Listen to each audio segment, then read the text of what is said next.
Pamirsa nyelehin kewentenan penduduk non-permanen utawi penduduk pendatang Duktang, Ring Dalung, Kuta Utara, nenten manggih pemuruk. Tim gabungan sani tedun ke lapangan tanggal 3 Mei sani lintang, nenten manggih pemurugan kependudukan.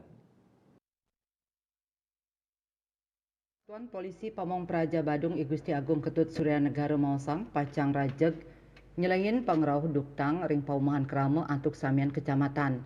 Manut dane panureksan kuentenan duktang kedadosang uratian utama ring sajroning usaha nampenin arus balik.